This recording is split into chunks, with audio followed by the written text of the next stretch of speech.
Okay guys, welcome back na naman sa aking YouTube channel. No? So ngayon pag-uusapan natin yung mga possible na maging updates nitong si Nicro bukas or patch note. So sa mga future updates pa, possible na ito na yung lumabas. Kasi ito ay nagbe-base lang tayo kung ano yung nilabas sa core. No? So forum yung tinitingnan ko guys, hindi mismo yung actual game. So ano may mga posible na maging updates niya. So simulan na natin yan. Siyempre merong roadmap si Nitro, huwag natin kakalimutan to. Battlefront Renewal. So merong kakaiba dito sa Battlefront para maging maingay ulit. So based dun sa core nakita ko may mga chess na pwede mong pulutin. Meron siyang time. So agawan yun sa chess. Tapos dito rapier syempre pwedeng ilabas nila yan sa anniversary. So kailan ba yung anniversary ni Nitro? May kodigo ako dito guys. So ayan, patch note.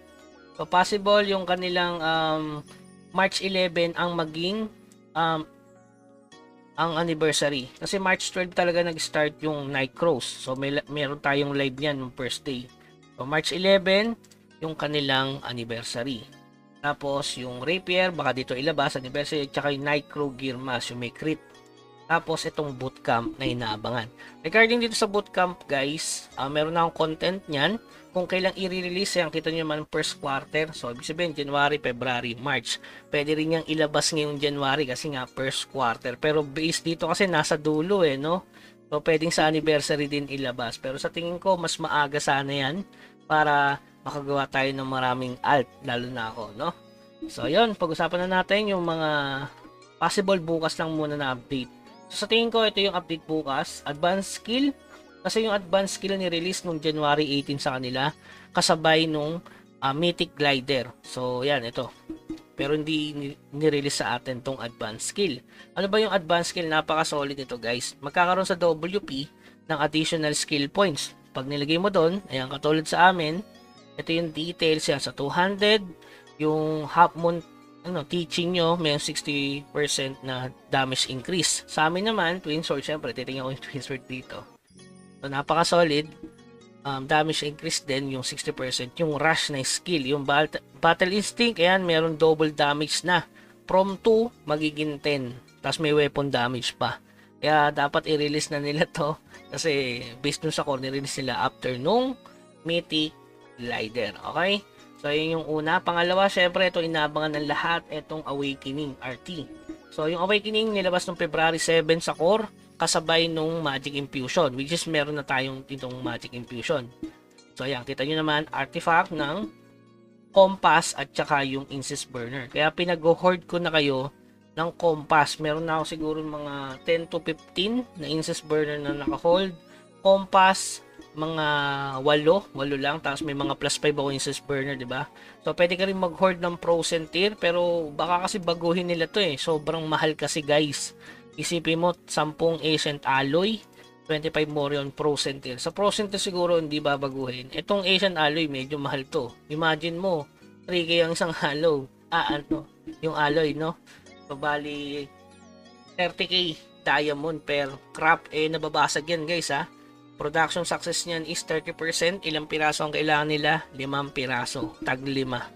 Kaya medyo mahirap to. So, kaya tataas yung compass. Kasi kapag i-awaken nila yun, syempre over-ups ang gagawin. Kaya yun. Possible na umangat yung mga plus 5, plus 6. I-hoard nyo muna. Kasi once na nilabas tong awakening, napaka-solid na yan mga bossing. Okay? So, ano pa yung aabangan natin? Syempre, lilabas na yung Crusade, yun lang para sa January guys. Tapos yung mga susunod doon, Pucho event. Tapos pagdating ng February, ito yung third kill debat, level 95 sa patch note nila. Tapos yung pangalawa, Transcend ng Vehicle Mount. So wala akong specific, pero ito yung sa February. Hula lang to guys future event nga potential. So kailangan mag-hold ng rare item. Itong Infuse 345, after kasi ito ng anniversary nila, which is nilabas ng May. Ito siya. Infuse 345. Pero pwede na rin itong isingit sa atin ngayon. Pwede isingit na to guys. 345 na Magic Infuse. Kasi sobrang solid nito regarding sa depth. Meron na nakitang depth dito Lalo sa PBE Ayun defense 4. Siyempre yung hit is accuracy, di ba? So hit 1 to 4 yan guys. Napaka kailangan to para sa Tower of Trials. Tapos good news guys, pero hindi ako sigurado pwedeng magkaroon ng 30,000 na lang imbis na 37,000 yung isang epic sa Tower of Trials. Pero based dun sa core, binawasan daw ng isang linggo. So magiging 5 weeks instead na 6 weeks. So hindi ko alam kung good news yun kasi based dito sa Tower of Trial, kailangan natin umabot sa level 41 para makakuha ng isang epic item. Kasi 37,950 yon mga boss. Tapos kapag naman kasi level 40 lang dito, makakuha ka lang ng 33,000. So kulang ng malaki yung kulang guys. Halos 1.7 34,300 ata yun. So basta 1.7 ang kulang kapag sa Tower 40 lang pababa. Kaya kailangan natin matapos itong 41 floor. Pero nga, sabi ko nga sa inyo, magiging 30k na lang ang isang epic sa Tower of Trials. Good news yun. Ewan ko lang kung kailang i-release. Baka after itong season na to. Sa February. February 18. So, ibig sabihin sa February... February, ano yun, 18 So, sa February 24, possible na gawin na lang 30k. Ayun, yun yung mga future updates nitong Sinaigo. Sa March, siyempre, ayan, save nyo na lang guys. Ayan, anniversary, inulit ko guys, March 11 yan. So maraming events dyan na mangyayari. Tapos Rapier, napaka solid. So ano may mga i-hoard? Siyempre Frozen Tier, Orion, Alloy. Pwede nyo hindi i-hoard guys. Sinasabi lang natin ng possible na umakit yung price nyan or may pagbabago. Incest Burner, Compass,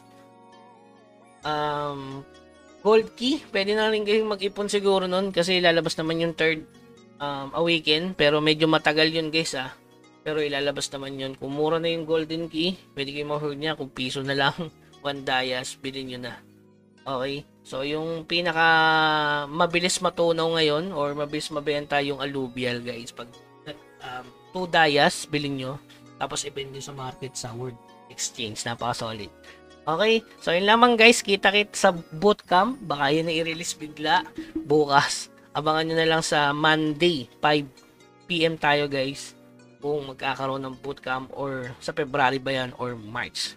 Kaya yun sa mga hindi pa nakakapanood at dito yung link sa baba or ito, click nyo na lang to. Ayun yung bootcamp information. Okay, so yun lamang guys, keep grinding, huwag kalimutan mag-subscribe sa ating channel. Hanggang sa muli, paalam.